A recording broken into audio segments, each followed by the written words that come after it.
"Your services are no longer required," Lana announced, her voice carrying across the mahogany table in our family's boardroom. "Clear your office by tomorrow." I observed the faces around me, board members with raised eyebrows, executives shifting uncomfortably in their leather chairs, and my sister, with that self-satisfied smile I knew all too well. She had waited years for this moment. "Is that all?" I asked, my voice steady despite the anger bubbling beneath. "Yes, Valerie, that will be all," Lana replied, already turning her attention to the next agenda item. I gathered my notepad and pen, nodded politely to the board members, and walked out with my dignity intact. The heavy door closed behind me with a soft click that belied the magnitude of what had just happened. I had been fired from our family business, Connors and Tate Solutions, a company I had helped grow from a struggling regional logistics provider to a national powerhouse. My name is Valerie Connors, 43 years old, and until 10 minutes ago, I was the executive vice president of operations at the company my grandfather founded. For over a decade, I had been the one securing contracts, building client relationships, and structuring the deals that accounted for most of our revenue. While Lana focused on corporate image and playing politics with board members, I had been the engine driving our growth in Nashville, Tennessee. I walked to my office, a corner space I had earned through years of dedication. My assistant Natalie looked up, her expression immediately concerned when she saw my face. "Val? What happened in there?" I closed the door behind me before answering. "Lana fired me, effective immediately. I need to clear out tomorrow." Natalie's mouth fell open. "She can't do that. Without you, this place would—" "She can, and she did." I sank into my chair, allowing myself just one moment of shock before the wheels in my mind started turning. Dad made her CEO, and the board approved it. It's her show now. But why? You've brought in over 70% of our major clients. I smiled faintly. And that's precisely why.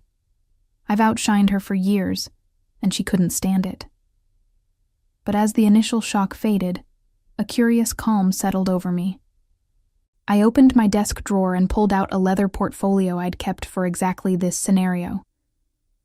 Inside were documents I'd prepared meticulously over the past 5 years. Contracts, agreements, and legal paperwork. "Natalie," I said, my voice steadier now. "Remember that restructuring I implemented 5 years ago?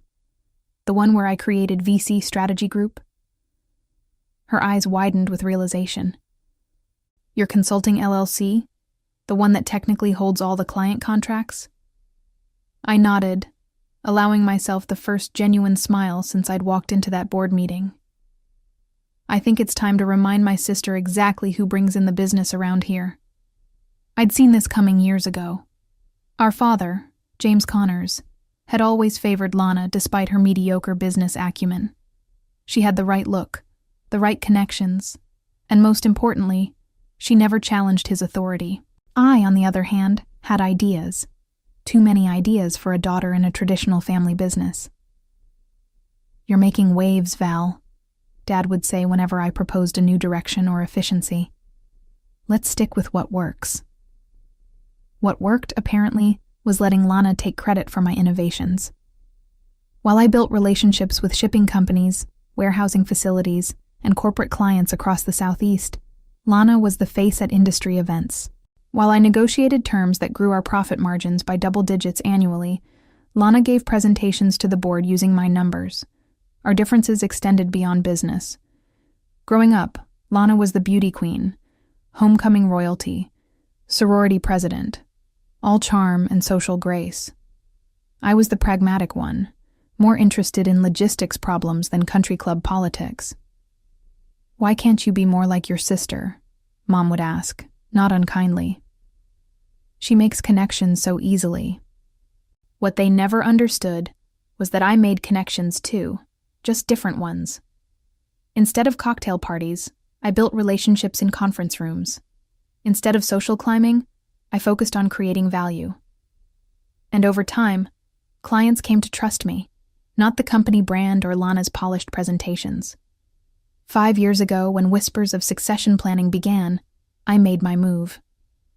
With the help of my attorney, I created VC Strategy Group LLC, a consulting company with exactly one client, Connors and Tate. On paper, it looked like a tax efficiency measure. In reality, it was my insurance policy. This structure gives us flexibility, I explained to Dad when I proposed it. It lets me negotiate directly with clients without all the corporate red tape. He approved it without understanding its implications. Why would he question anything that improved our bottom line? To him, it was just another one of my efficient little fixes, not the foundation of my independence. Over time, I migrated all major client relationships to my LLC. The paperwork was there for anyone to see, if they bothered to look. But Lana was too busy planning her CEO office renovation to notice that the contracts listed VC Strategy Group as the primary service provider, with Connors and Tate as merely the fulfillment partner. Dad's retirement announcement last month had accelerated everything. The succession plan was unveiled. Lana would become CEO, and I would remain in my operational role, essentially doing the work while she wore the title. Or so they thought. The morning after my dismissal, I arrived early to pack my office. The building was quiet, most employees not due for another hour. I had chosen this time deliberately. No need for an audience. As I boxed up family photos and awards, my phone buzzed. It was Beth Winters from Skyline Distribution, our largest client. "Valerie, what's going on? I just got a strange email from your sister saying she's my new point of contact." I smiled to myself. "Good morning, Beth. Yes, there have been some changes. Lana is the new CEO. But our agreement is with you," Beth said, confusion evident in her voice. "The contract is with VC Strategy Group. Does she understand that?" "I don't think she's reviewed the contracts yet," I replied, keeping my tone neutral. "Would you like me to clarify things with her?" "Please do. We signed with you, not with Connors and Tate. Your expertise is what we're paying for." After hanging up, I continued packing, now with a lighter heart. By the time I finished, similar calls had come in from 3 other major clients. None of them had any intention of working with Lana. At 8:30 a.m., right as the office began filling with employees, my phone lit up with Lana's name. I let it ring twice before answering. "Hello, Lana. Where are the client files?" Her voice was tight with controlled panic. "And why is Beth Winters saying she won't work with us anymore?"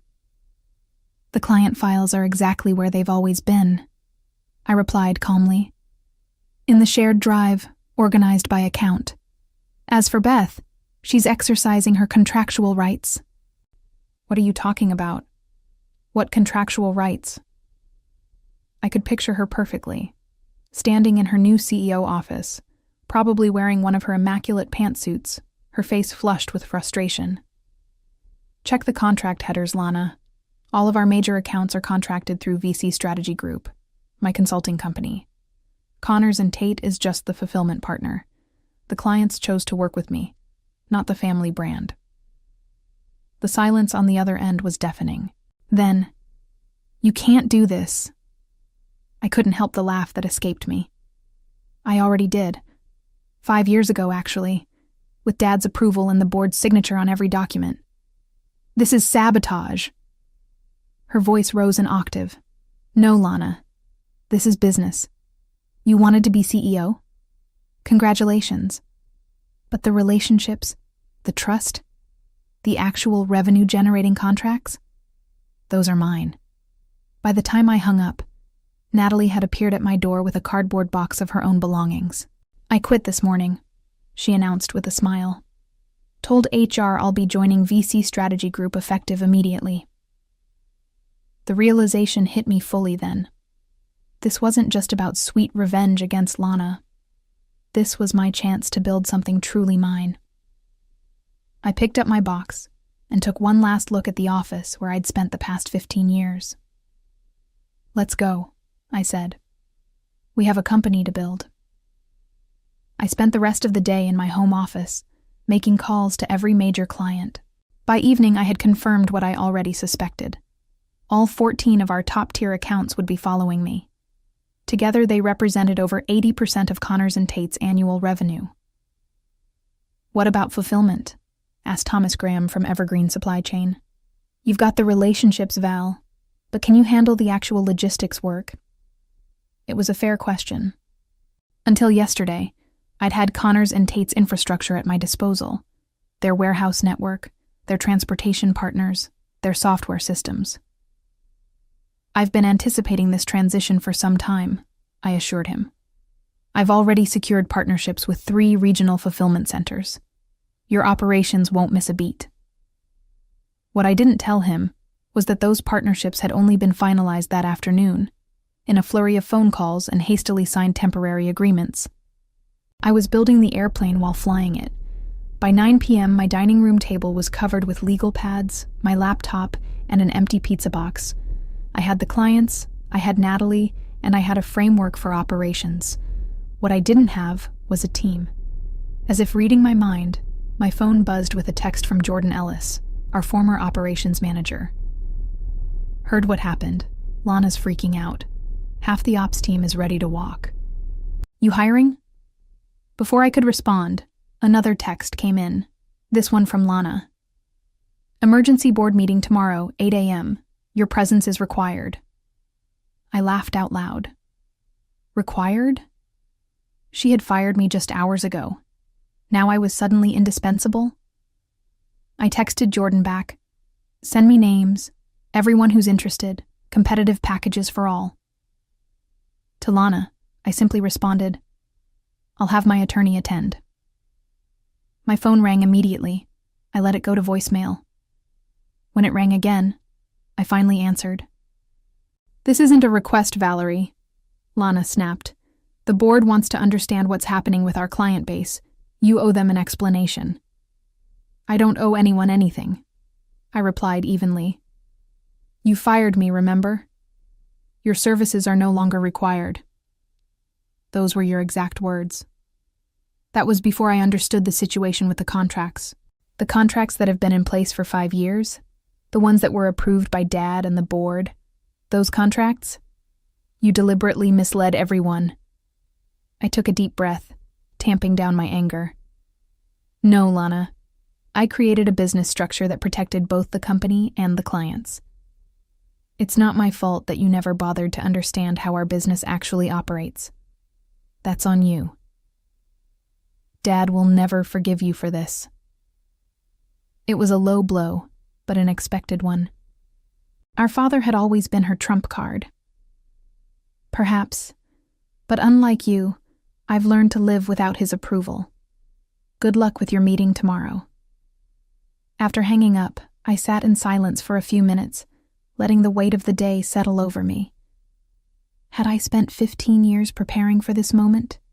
Not consciously, but I'd always known on some level that Lana would eventually push me out. My LLC hadn't been created as a weapon. It was a shield, a way to protect the value I'd built from family politics. My phone buzzed again. A text from our father. "We need to talk." I set the phone aside without replying. Whatever he had to say could wait until tomorrow.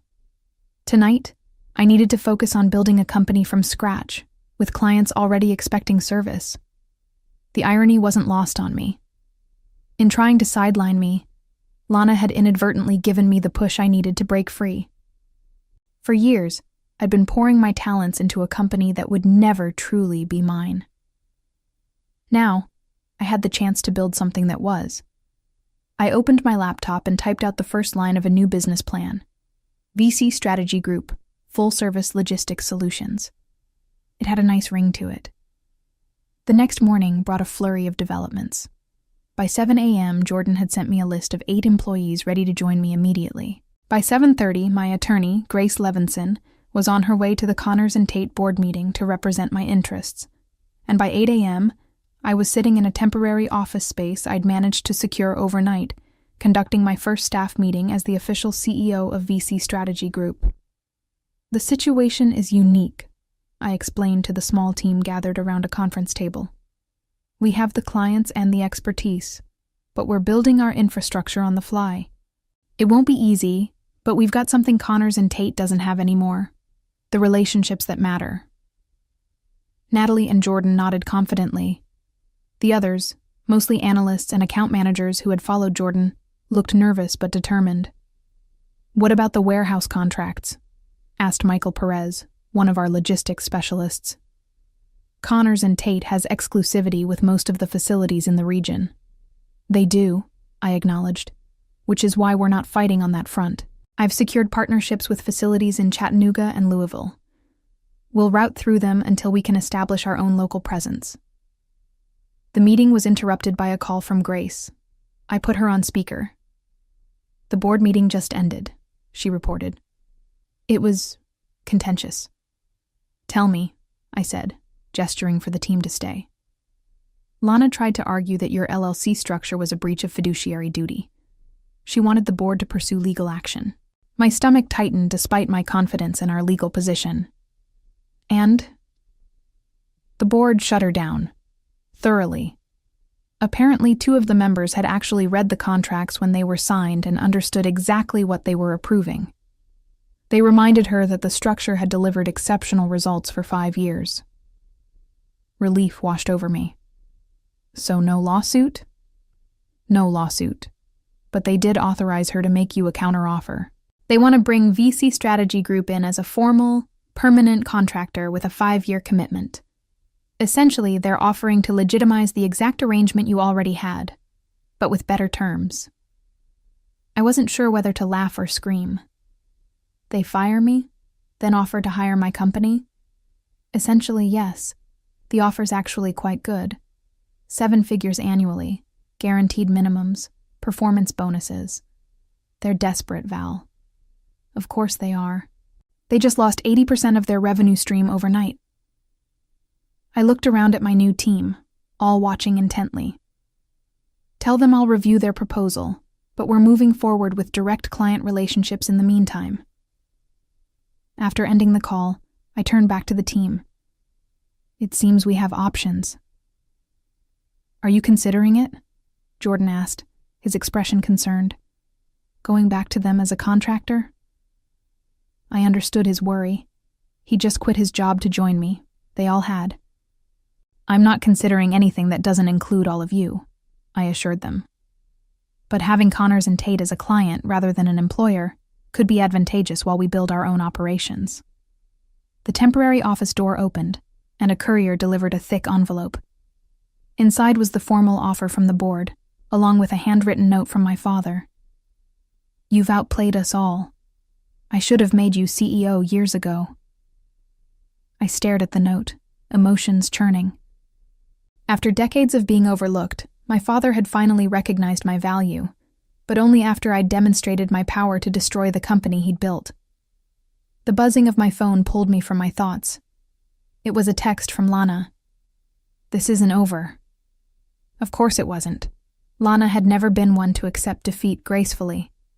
But for the first time in our long, complicated relationship, I wasn't worried about her threats. I had the clients.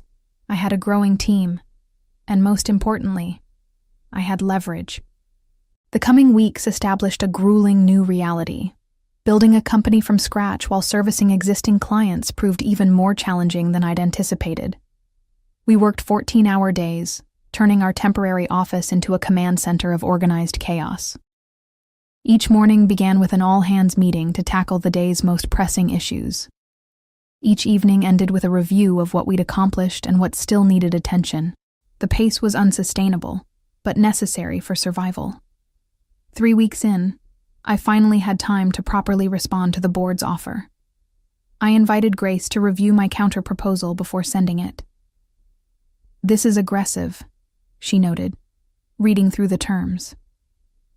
"You're asking for double their offer, plus equity in Connors and Tate?" 5%, I clarified. Enough to have a voice, not enough to trigger resentment. Grace leaned back in her chair. "Val, can I be blunt?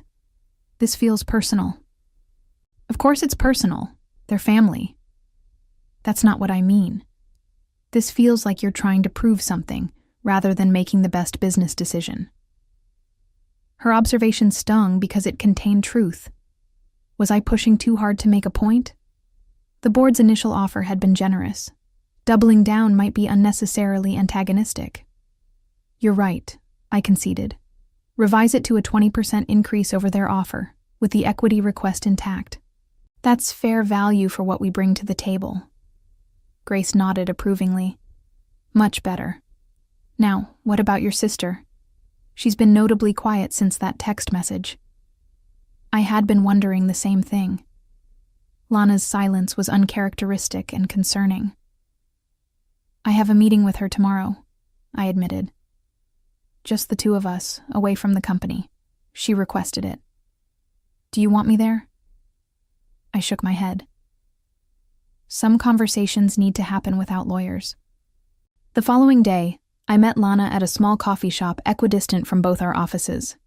She was already seated when I arrived, her expression unreadable. "You look tired," she said as I sat down. "Building a company is exhausting," I replied. "You'd know that if you'd ever done it." It was a cheap shot, but weeks of stress had worn my diplomacy thin. Lana didn't take the bait. "I've been doing some thinking," she said, stirring her coffee. "About why you set up that LLC structure in the first place. Enlighten me. You never trusted us. Not me, not Dad, not the board. You always needed your own safety net." I considered her words. "Trust has to be earned, Lana. Dad spent years overlooking my contributions while elevating yours. You spent years taking credit for my work. What exactly was I supposed to trust?" "We're family," she said, as if that explained everything. "Family businesses fail precisely because people confuse family loyalty with business sense," I countered. "Dad made you CEO because you're his daughter, not because you were the best person for the job. And you created a secret company to steal our clients because you're what? Some misunderstood business genius? I created a structure that protected the value I built. Value that you and Dad were happy to benefit from until you decided I was expendable." Lana's facade finally cracked. "You want to know why Dad made me CEO instead of you? Because you're ruthless, Val. This stunt with the contracts proves it. You'd burn down the whole company to prove a point." Her words hit harder than I expected. Was that how they saw me? As someone willing to destroy our family legacy out of spite? "I didn't burn anything down," I said quietly. "You lit the match when you fired me. I'm just making sure I don't get consumed in the flames." We stared at each other across the table, decades of sisterly competition distilled into this moment of brutal honesty. "So what happens now?" Lana finally asked. That was the million-dollar question. 3 months after Lana fired me, I stood in the lobby of Covenmere Defense, our newest and largest client. Their contract would push VC Strategy Group's annual revenue past $40 million, nearly double what my team had managed while at Connors and Tate. "Impressive operation you've built in such a short time," remarked Edward Hughes, Covenmere's procurement director, as he led me through their facility. "We had a unique launching point," I explained. "An established team, proven expertise, just under a new banner. And without the family drama, I hear." He gave me a knowing look. "Nashville's business community isn't that large, Valerie. Word gets around." I maintained a professional smile. "Every company has its evolution story." "Indeed. Well, we're excited to work with you directly. Your reputation for hands-on management is exactly what we need for our supply chain overhaul." Later that afternoon, I returned to our new permanent offices, a renovated warehouse space with exposed brick walls, open workstations, and private meeting rooms named after our first clients. In just 3 months, we'd grown from 8 employees to 23. Jordan met me at the door with barely contained excitement. The Connors and Tate board accepted our counter-proposal. We're officially their primary logistics partner for the next 3 years. I felt a complex wave of emotions: satisfaction, vindication, and a touch of melancholy. Have they announced it internally yet? Scheduled for tomorrow morning. Lana will have to explain to the entire company that they're now subcontracting their core business function to her sister's firm. That can't have been an easy pill for her to swallow. Jordan grinned. From what I hear, she fought it until the end. The board finally gave her an ultimatum: accept the partnership or resign. I sighed. She won't forgive me for this. Not ever. Do you care? It was a fair question. The relationship between Lana and me had been broken long before this business conflict. Still, there was a finality to this arrangement that felt heavier than simple business competition. I care, I admitted, but not enough to sacrifice what we're building here. The formal announcement of our partnership with Connors and Tate triggered a new phase of growth for VC Strategy Group. With our former employer now effectively our largest client, we had the stability to pursue aggressive expansion. 6 months after Lana fired me, I found myself preparing for a meeting I never expected to have. My father had requested lunch, just the two of us, at his favorite steakhouse. He was already seated when I arrived, looking older than I remembered. The stress of the company's near collapse had taken a visible toll. "You look good, Val," he said as I sat down. "Success suits you." "Thank you," I replied, uncertain where this conversation was heading. "I owe you an apology," he continued, surprising me. "Several, actually." I waited, giving him space to elaborate. "I should have recognized your talents years ago. Should have made you CEO when I stepped down." He shook his head. "I was blinded by traditional thinking. The oldest child inherits the crown, regardless of capability." "Lana had her strengths," I offered, feeling an unexpected urge to defend my sister. "She did, but they weren't the right ones for leading the company." He looked directly at me. "You outmaneuvered all of us, Val. Created your own safety net right under our noses. I'm not sure whether to be angry or impressed." "Both would be appropriate," I said with a small smile. "The board is considering a restructuring," he said after a pause. "They want to bring you back, not just your company as a contractor, but you personally, as CEO." I nearly choked on my water. "And Lana?" "She'd transition to Chief Marketing Officer, her natural strength." "She'd never accept that." "She already has," he replied. "Conditionally." "What condition?" "That you two find a way to repair your relationship. That's why I'm here, Val. Not just as your father, but as the company founder. We need both of you, working together instead of against each other." I sat back, processing this unexpected development. "I don't know if that's possible." "Perhaps not, but isn't it worth trying?" I wasn't sure. The gulf between Lana and me had grown so wide, I couldn't imagine bridging it now. As I left our new headquarters on a crisp autumn evening 6 months after launching my own company, I couldn't help but smile at the illuminated sign above our door. The journey from being fired to building a thriving business had been challenging but immensely satisfying.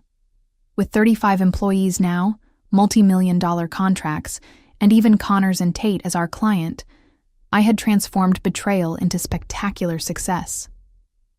Looking toward the future, I knew I had many more chapters to write in my business story. But the sweetest one would always be how my sister's attempt to push me aside had inadvertently given me the empire I truly deserved.